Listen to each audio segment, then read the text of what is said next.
Good morning.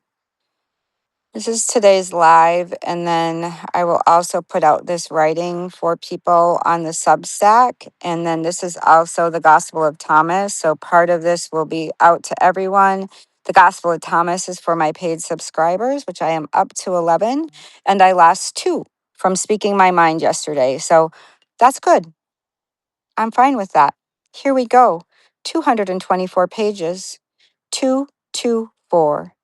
8 if you add it down. I sat with that number before I ever opened the report because that's how I read the world. The numbers arrive before the content does, and they're never just decoration. Then I read what's actually in it. On June 26, a commission created by Donald Trump, filled almost entirely of conservatives, Christians, released a 224-page draft report. It doesn't call for a wall between church and state, it calls for a bridge.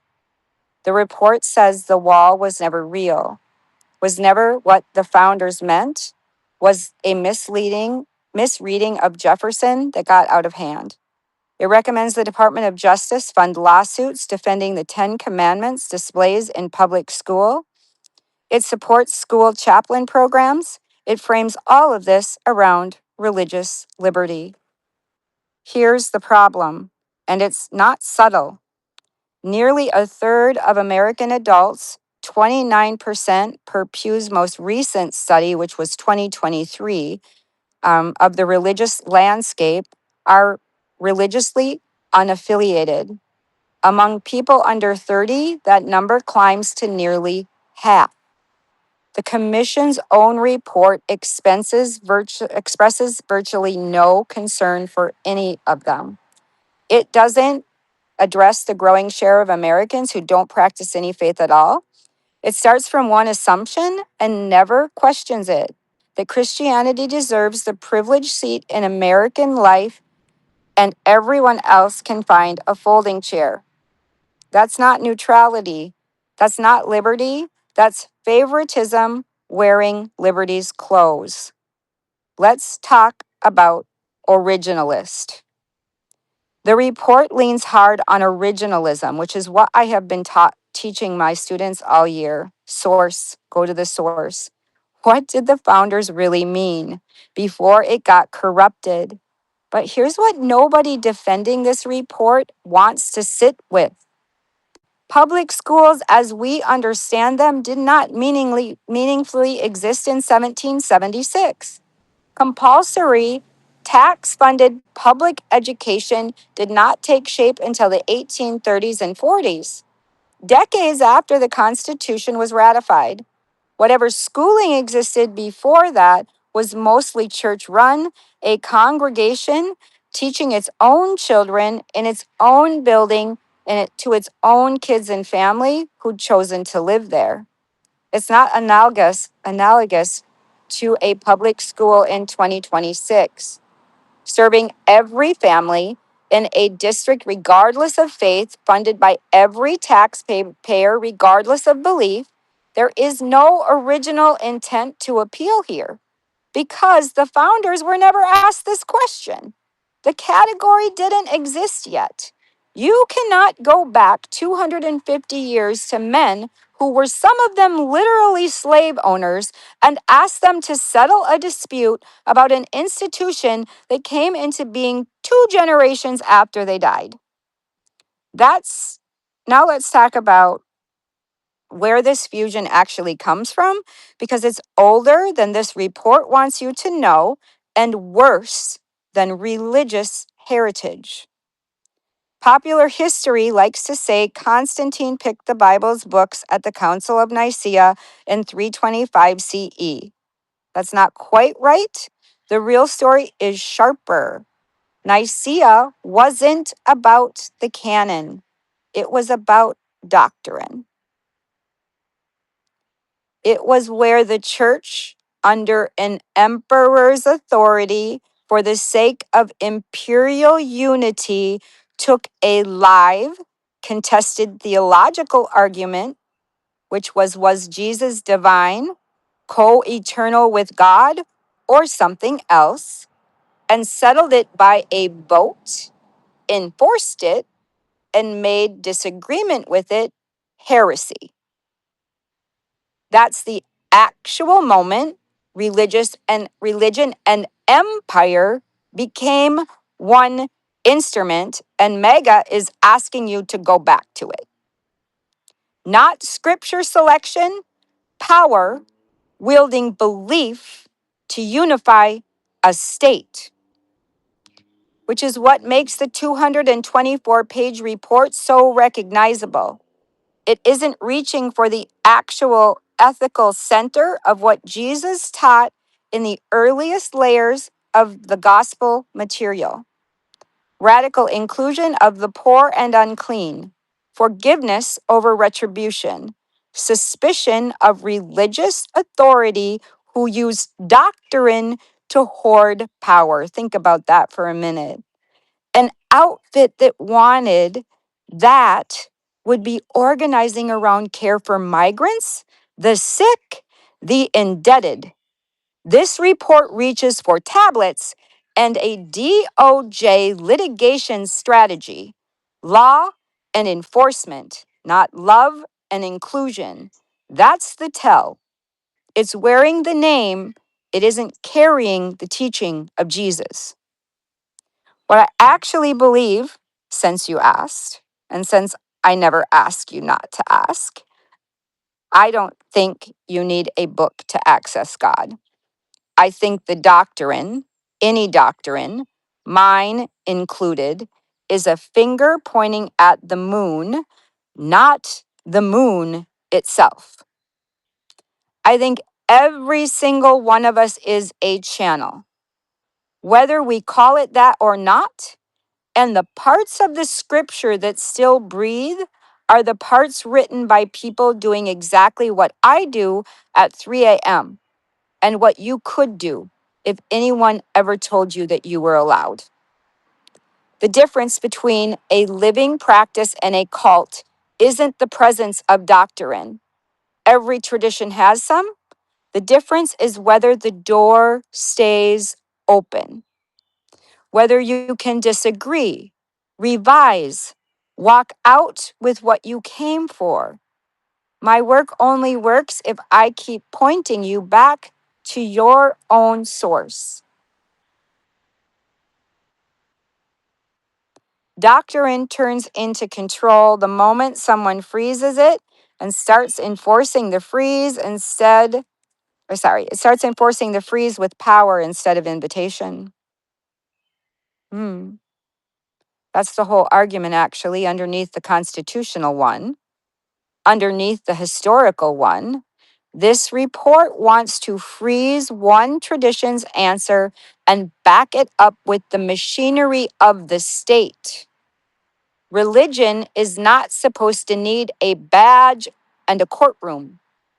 If it does, it has already stopped being religion and started being control.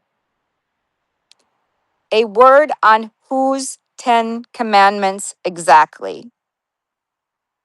Before we go further, this one's for you, Marla. Before we go further, the report frames the 10 commandments as neutral, universal, and foundational. It is none of those things. It's one tradition scripture drawn from Exodus roughly 3,000 years ago, and the government wants to hang it on the wall of every public classroom in the country as if every child's family shares it. They don't. The nations indigenous to this land carried and still carry their own instructions for how to live in right relationship, their own instructions for how to be with each other, with the land, and with what's unseen. Different tribes, different keepers, different words, but the same shape underneath. Reciprocity, respect, responsibility to 7 generations forward and 7 generations back. Nobody in that 224-page report is proposing those teachings go on a schoolhouse wall, because this was never about religious liberty in general. It was about whose religion gets the badge in the courtroom. Native children in this country were once taken from their families and beaten for practicing exactly the kind of living instruction I'm talking about. In schools run by the same tradition, this report wants to re-establish. That happened. There is a federal paper trail. Sit with that before anyone tells you the Ten Commandments belong on a public wall because they're just heritage. Now, let's talk about the word bridges because they don't get to have it. The report doesn't call for a wall between church and state, it calls for a bridge. I want to sit with that word for a second because I've been using it for years, long before this report existed, and I am not giving it to them. I call the people I work with bridge nodes. That's the actual work. Bridging people from unconsciousness to consciousness, from a doctrine handed up to them to a knowing that rises through them. A bridge in my practice moves a person toward their own direct relationship with Source. It doesn't move a government into a classroom. Those are opposite directions. One is liberation, one is a takeover wearing liberation's word as a disguise. So, no, they don't get bridges. That word already belongs to something. It belongs to the work of moving people out of frozen doctrine, not further into it. If you catch language like this in the wild, the old mechanism of control borrowing the vocabulary of awakening, that's worth naming every single time you see it. It's one of the oldest tricks there is.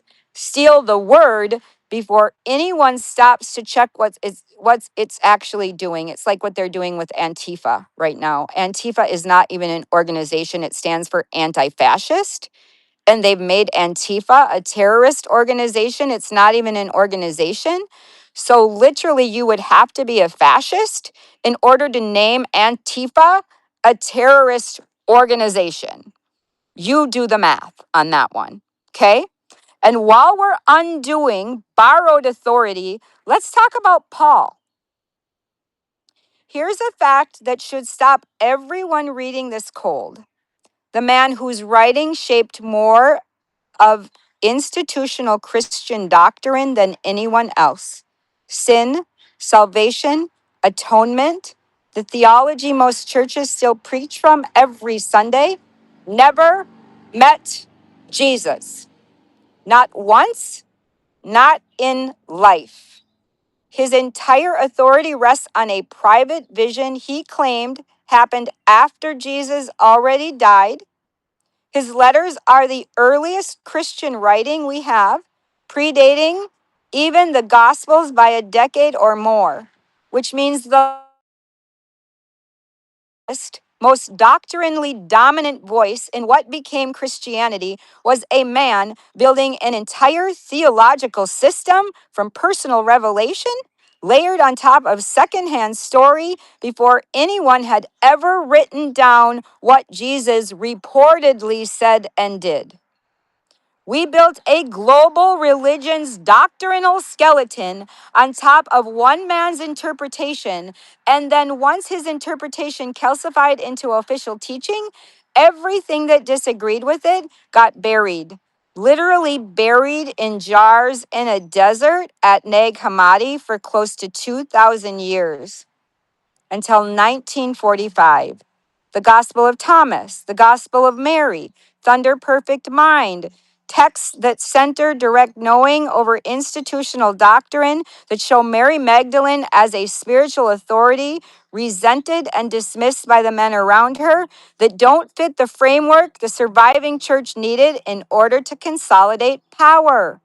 The feminine got left out of what it became the Bible on purpose by people doing the choosing over centuries, and we built two major world religions, Christianity and Islam, on the doctrinal skeleton that was left standing after everything else got buried in the sand. That's not a side note. That's the origin story. And you cannot understand what's wrong with a 224-page report trying to put someone else's frozen doctrine back on the walls of your child's classroom until you understand exactly how thoroughly manufactured, curated, and incomplete that doctrine already was long before the report ever existed. Here's the number that actually stopped me, and here's what I did with the indoctrination myself.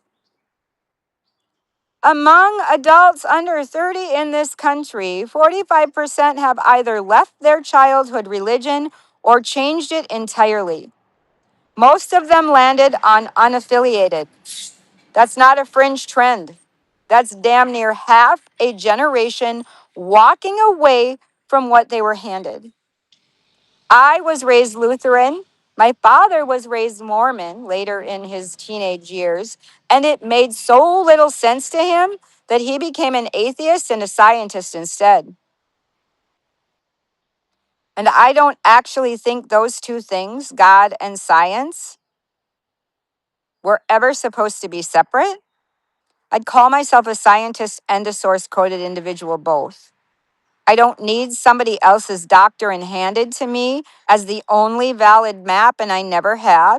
But even growing up inside real doctrine, a real church, a real Sunday morning tradition, I was touched by the same distortion. I grew up a fan of Jesus. I am still a fan of Jesus. I grew up a fan of Mary Magdalene. But somewhere underneath, even before I understood why, I also grew up at some point judging her, feeling some version of how dare we make so much of her, feeling some version of how dare we make so much of Mother Mary as well. Like praying to her or honoring her was somehow not allowed, not the real prayer, a lesser stop on the way to the actual God. What the actual fuck was I thinking? Mother Mary raised the men this entire report claims to be defending.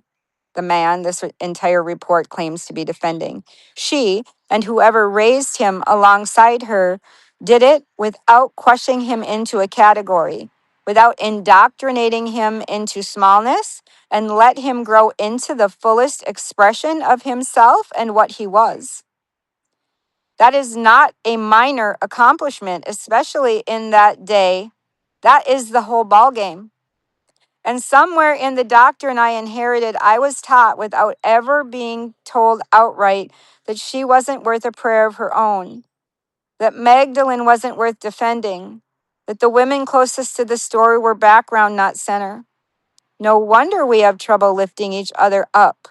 No wonder women turn on women. Look at what we were handed and told was sacred. There is nothing about us in most of that book. Not really, not centered, not honored. And then we were taught to call that absence holy and move on. I'm done moving on from it. I think a lot of us are. And while we are talking about what this country actually protects, let us talk about the kits.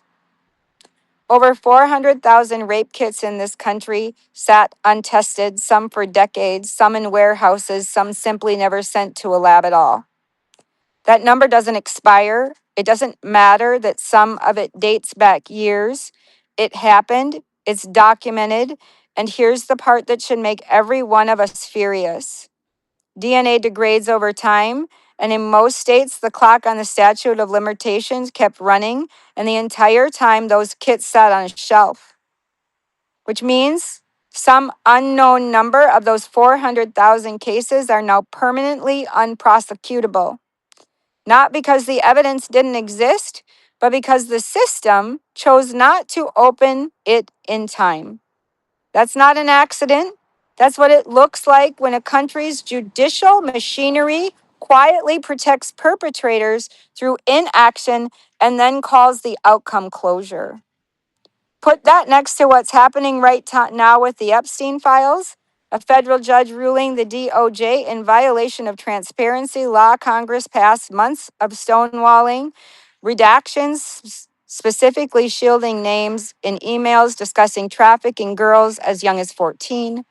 Put it next to a panel of independent UN human rights experts stating plainly that the scale and system of what's already public may meet the legal threshold for crimes against humanity. That is the same rot in three different rooms. A government that will fund 1.8 billion payout for January 6 defendants, including people convicted of assaulting police, while hundreds of thousands of rape kits sit untested and the two people whose ICE-related killings this year remain uncharged. This is not a resourcing problem. That is a stated set of priorities, visible in exactly what it does and doesn't get funded, adjudicated, and pursued. That's what warning label means. This is the whole thesis of that book. Rape culture isn't only the act, it's the machinery around it that decides quietly at every level whose harm gets investigated and whose gets shelved. In lives in living rooms, it lives in living rooms, it lives in courtrooms, it lives in a 224-page government report that thinks talking about religious liberty while defending exactly the kind of unaccountable power and lets all of this keep happening. Name it, say it out loud, and then say no more. One more thing, and then I'll let you go. A patriot is not someone who is loyal to a man, a party, or a doctrine. A patriot is someone who upholds our Constitution. That is not my opinion. That's the literal text of the oath of every office holder in our government. So here's what I'd say directly.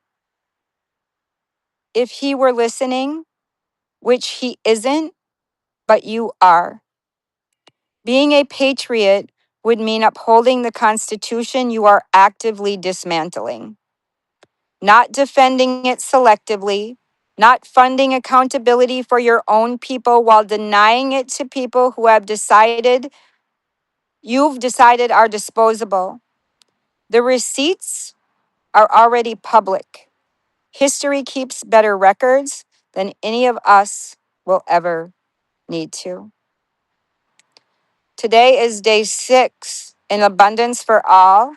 And as we look at that, we need to remember what the indoctrination around this nation is actually trying to create in the quantum field organizing around us, and make sure that we are an active denier of it. We will not allow our waters to be coated with more of your indoctrination. We will not allow the mother to be raped anymore. We know that abundance is not a skin color, but an attitude that comes from within us and something we create when we walk it together. So today, the reason why the writing and then the paid section when you go in to read this will be the Gospel of Thomas that is for this week, Logion 13, which will make more sense to those of you who are paid subscribers. So if you want to be in on more of the conversation, it's simply $8 a month to help support this work in a different way. So, peace and spiral blessings. Abundance is your birthright. Abundance is my birthright. And no one, I mean no one, is going to stop us from creating that world around us now.